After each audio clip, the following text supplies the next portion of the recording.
இணையத்தை கலக்கும் அடங்காத அசுரன். தனுஷ் பாண்டி படத்திற்கு பிறகு தற்போது அடுத்தடுத்து இரு படங்களை இயக்கியுள்ளார். ராயன் மற்றும் நிலவுக்கு என் மேல் என்னடி கோபம் என இரு படங்களை அவர் இயக்கியுள்ள சூழலில் அதில் ராயன் படத்தின் ஷூட்டிங் நிறைவடைந்து படம் ரிலீஸுக்கு தயாராகியுள்ளது. இந்த படத்தின் போஸ்டர்கள் முன்னதாக வெளியாகி ரசிகர்களை வெகுவாக கவர்ந்தன. படத்தின் ஷூட்டிங் முன்னதாகவே நிறைவடைந்த சூழலில் படம் கடந்த ஏப்ரல் மாதத்திலேயே ரிலீஸ் ஆக உள்ளதாக கூறப்பட்டது. ஆனால் நாடாளுமன்ற தேர்தல் காரணமாக இந்த படத்தின் ஷூட்டிங் தள்ளி போனது. இந்நிலையில் படம் ஜூன் அல்லது ஜூலை மாதத்தில் ரிலீஸ் ஆக உள்ளதாக கூறப்பட்டுள்ளது. தற்போது இந்தியன் 2 படத்தின் ரிலீஸ் தள்ளி போவதால் ராயன் படம் ஜூன் மாதத்திலேயே ரிலீஸ் ஆக உள்ளதாக கூறப்பட்டது. இந்த படத்தின் ஃபர்ஸ்ட் சிங்கிள் அடங்காத அசுரன் வெளியாகி இணையத்தில் ட்ரெண்ட் ஆகி வருகிறது. தற்போது கேங்ஸ்டர் கலைத்தளத்தில் அவர் களமிறங்கியுள்ளார். இந்த பாடல் ரசிகர்களை வெகுவாக கவர்ந்து வெற்றி படமாக அமையும் என்று எதிர்பார்க்கலாம்.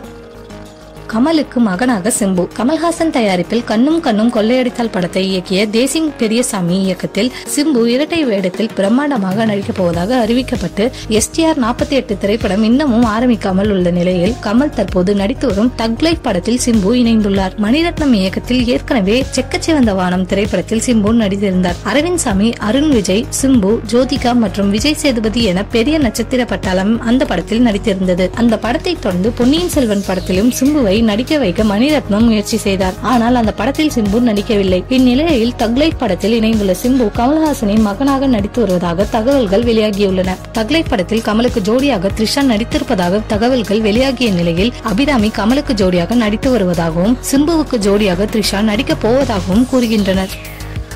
அப்பா SAC-யிடம் விஜய் சொன்ன வார்த்தை. விஜய் தமிழ் சினிமாவின் தளபதியாக ரசிகர்களின் மனதில் நிலையான இடத்தை பிடித்துள்ளார். படத்திற்கு படம் வசூல் சாதனை செய்து வரும் விஜய் தமிழ் சினிமாவின் வசூல் சக்கரவர்த்தி என அனைவராலும் அன்போடு அழைக்கப்பட்டு வருகின்றனர். தற்போது வெங்கட் பிரபுவின் கோட் படத்தில் நடித்து வருகின்றார். விஜயை பற்றி மற்ற கலைஞர்கள் பேசும் விஷயங்களை ரசிகர்கள் அதிக அளவில் ஷேர் செய்து வருகின்றனர். அந்த வகையில் விஜயின் தந்தையும் இயக்குனருமான S.A. சந்திரசேகர் விஜயை பற்றி பேசிய விஷயம் செம வைரலாகி வருகின்றது. விஜயை இந்த அளவிற்கு உயர்த்தியவர் தான் S.A. சந்திரசேகர். சொல்ல போனால் தளபதியின் திரை பயணத்தையே படிப்படியாக செதுக்கியவர் தான் S.A. சந்திரசேகர். இவர் சில ஆண்டுகளுக்கு முன்பு விஜயை பார்த்து ஏன்பா எப்போதும் ஷூட்டிங் என்று பிஸியா இருக்கியே, வெயில் மழைன்னு பார்க்காமல் கஷ்டப்பட்டு ஷூட்டிங் போற, கொஞ்சம் ரெஸ்ட் எடுக்கலாமே என கேட்டாராம். அதற்கு விஜய் பணம் வாங்கிட்டேப்பா, இதையெல்லாம் ஒரு கஷ்டமா என கூறினாராம். இதை கேட்டதும் S.A. சந்திரசேகர் மிகவும் நெகிழ்ச்சியானாராம்.